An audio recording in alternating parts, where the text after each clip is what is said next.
Beh, benvenuti a questo nuovo approfondimento. Oggi esploreremo qualcosa che francamente ha tutto il potenziale per cambiare le regole del gioco nel campo della salute mentale.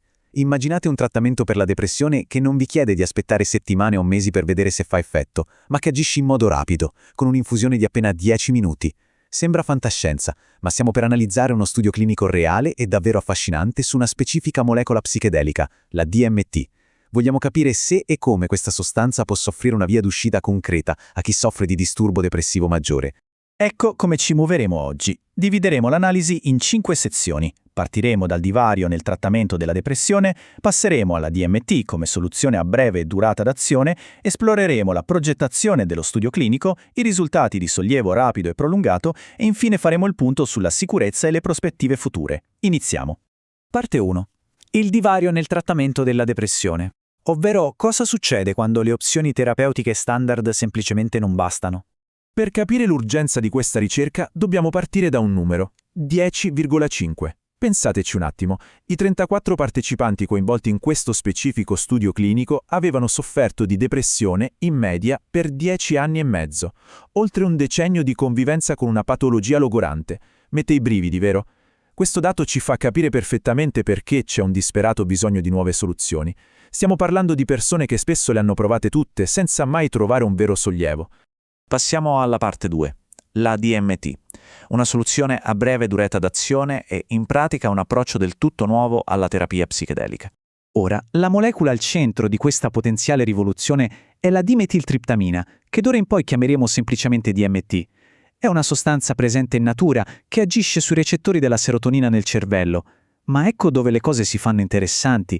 Se prendiamo altri psichedelici studiati per la depressione come l'LSD o la psilocibina assunti per via orale, parliamo di esperienze che durano svariate ore, richiedono un impegno enorme sia per i pazienti che per i medici, il che ovviamente fa lievitare i costi e la complessità. La DMT somministrata per via endovenosa invece ha un'emivita di appena 5 minuti. L'effetto arriva subito e l'esperienza soggettiva si esaurisce in fretta. Risultato? Sessioni cliniche molto più brevi, rendendo tutto il processo immensamente più pratico e applicabile su larga scala. Sezione 3. Progettazione dello studio clinico. Vediamo come è stata testata concretamente e in modo rigoroso la molecola SPL026. Dunque, i ricercatori hanno messo in piedi un trial di fase 2A. In parole povere, per chi non mastica il gergo medico tutti i giorni, è uno studio in fase iniziale, ma cruciale, che serve a valutare 2 pilastri, l'efficacia, cioè se funziona davvero, e la sicurezza. E hanno usato il massimo rigore scientifico, un disegno randomizzato, in doppio cieco e controllato con placebo. Insomma, nessuna aspettativa o pregiudizio poteva influenzare i risultati. Il trial è stato architettato in 2 fasi per i nostri 34 partecipanti. Nella prima fase, completamente in cieco, metà gruppo riceveva l'infusione di DMT vera e propria e l'altra metà un placebo salino. Poi 2 settimane dopo si passava alla fase 2, questa volta in aperto, dove tutti sapevano cosa stava succedendo. Il gruppo placebo riceveva finalmente la sua prima dose di DMT e il gruppo attivo ne riceveva una seconda. È un design brillante, permette di avere dati inconfutabili rispetto al placebo all'inizio, ma assicura anche eticamente che tutti i pazienti finiscano per ricevere il trattamento sperimentale.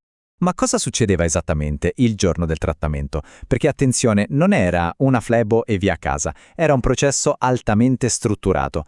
Primo step, una valutazione psichiatrica essenziale per preparare il paziente e costruire un rapporto di fiducia. Secondo step, l'infusione vera e propria. 21,5 mg di DMT somministrati in esattamente 10 minuti, ma sempre con un vigile e costante supporto psicoterapeutico. E infine, il terzo step, la fase di integrazione. Delle sessioni dedicate per aiutare le persone a elaborare emotivamente e cognitivamente la loro esperienza prima delle dimissioni. Tutto molto curato. Arriviamo al sodo con la parte 4, sollievo rapido e prolungato. Vediamo cosa dicono i dati. Per capire l'impatto è stata usata la scala MADRS, che in psichiatria è lo standard per misurare la depressione. Un calo nel punteggio significa che la depressione si sta alleggerendo. Ed ecco il dato che ha fatto saltare sulla sedia i ricercatori. A 2 settimane dall'infusione, il gruppo che aveva ricevuto la DMT registrava una riduzione di ben 7,35 punti in più rispetto a chi aveva ricevuto il placebo. Meno 7,35. È una differenza statisticamente enorme. Parliamo di una molecola che con soli 10 minuti di somministrazione genera un miglioramento clinico netto, palpabile e ancora evidente dopo 2 intere settimane. E se guardiamo l'andamento nel tempo, la cosa si fa, se possibile, ancora più entusiasmante. C'è questo calo netto e verticale del punteggio nei primissimi giorni dopo l'infusione, a conferma della rapidità del sollievo, ma estendendo l'osservazione, il miglioramento non è svanito nel nulla, è rimasto costante, stabile, fino al follow-up a 3 mesi.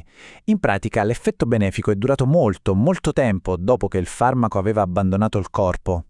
Mettiamo questi numeri in un'ulteriore prospettiva a lungo termine. In psichiatria c'è una risposta quando i sintomi si dimezzano e una remissione quando la depressione è considerata praticamente assente. Bene, in un controllo esplorativo fatto a 6 mesi di distanza dal trattamento, il 44% di chi aveva ricevuto la DMT mostrava ancora una risposta positiva e, tenetevi forte, il 40% era ancora in stato di remissione clinica. Considerando che avevamo di fronte persone malate da oltre 10 anni, ottenere questi livelli di sollievo 6 mesi dopo una breve infusione è semplicemente un risultato pazzesco. Infine, parte 5. Sicurezza e prospettive future, perché giustamente dobbiamo parlare anche di eventuali effetti collaterali. Ora, la trasparenza prima di tutto. Oltre il 73% dei pazienti ha riportato degli eventi avversi. Tra i più comuni c'erano un po' di dolore dove è stata fatta l'infusione, nausea, momenti di ansia transitoria dovuti proprio agli effetti della sostanza, qualche mal di testa e una lieve insonnia. Ma attenzione, ecco il dettaglio fondamentale. Stiamo parlando quasi esclusivamente di sintomi lievi o al massimo moderati. Sono passati da soli in pochissimo tempo. Non c'è stato un singolo evento grave e nessuno ha dovuto abbandonare lo studio per colpa degli effetti collaterali. Insomma, il trattamento si è rivelato decisamente ben tollerato. E tutto questo ci porta a una domanda conclusiva a dir poco affascinante. Un'infusione mirata di appena 10 minuti, all'interno di un ambiente sicuro e con il giusto supporto, potrebbe davvero ridefinire come curiamo la depressione in futuro? I dati di questo studio ci dicono che usare uno psichedelico a breve durata d'azione non è solo fattibile tecnicamente, ma può innescare un crollo immediato e prolungato dei sintomi di una patologia devastante. È un salto logico totale rispetto alle classiche pillole da prendere ogni giorno per tutta la vita. Certo, servirà ancora molta ricerca, non ci sono dubbi, ma la scienza sta correndo e oggi ci regala uno spiraglio di luce incredibilmente promettente. Speriamo davvero che questa analisi vi abbia chiarito le idee e acceso la curiosità su una delle frontiere mediche più rivoluzionarie dei nostri tempi. Alla prossima! Se questo contenuto ti è stato utile, lascia un like. Condividi nei commenti le tue valutazioni, esperienze o suggerimenti per altri video. Iscriviti al canale per continuare il viaggio nella conoscenza.